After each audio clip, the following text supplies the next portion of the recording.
This is Siuzi. Siuzi is my Theraphosa apophysis, also known as the pink-toed Goliath bird eater.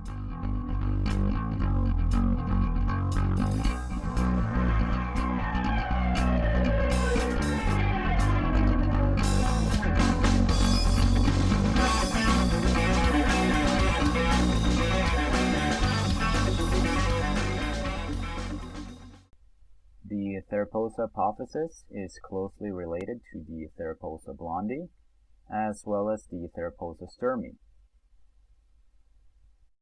All three spiders are among the largest spiders in the world, and definitely some of the heaviest.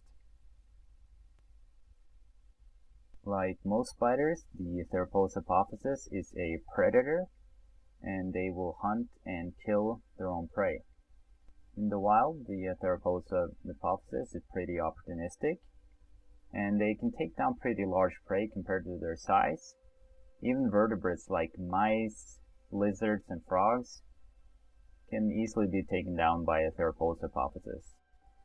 Not because they're extremely venomous, but because they are extremely powerful and strong compared to their size.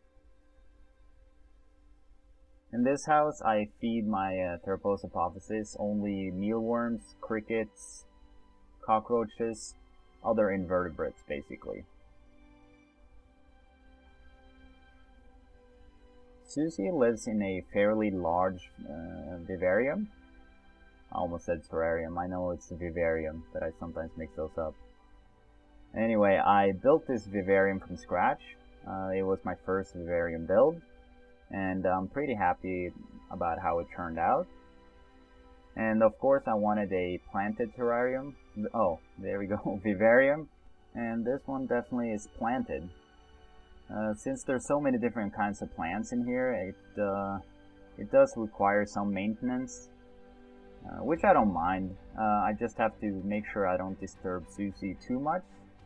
And I also have to keep my fingers clear, especially if he's hungry, because she will try to go out and bite me if she thinks I might be prey. However, she generally will hide deep in her burrow if I'm doing any maintenance in her vivarium, so it's usually a non-issue. This species of tarantula is known for kicking urticating hairs. However, I've never seen Siuzi kick any. Anytime I've had to mess with her, kind of like last time I had to move her into this vivarium, she actually went straight for the bite, tried to bite, rather than kick urticating hairs. Which, from what I've heard, is quite unusual for this species.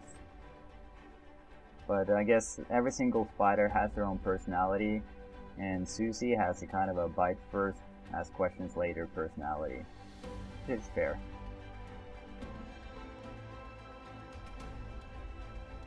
An interesting thing I've seen Siuzi do is expanding her burrow in anticipation of a molt. I've seen other tarantulas do this in the past, and it makes a lot of sense. I mean, it's much better to expand it before you molt rather than after when you're already larger.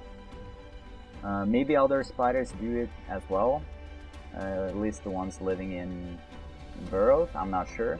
I've only seen tarantulas do this, but it's a pretty interesting thing to watch.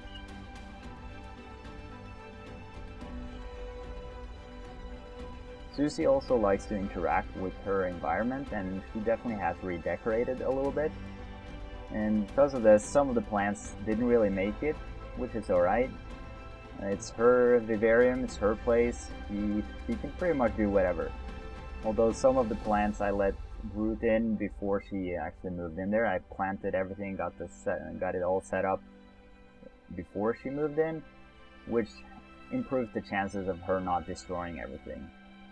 And since it's such a large vivarium, she usually doesn't use all of it, although I have seen her wander about pretty much everywhere, and also I find silk threads of hers kind of all over the place, so she definitely has explored it and does explore it from time to time.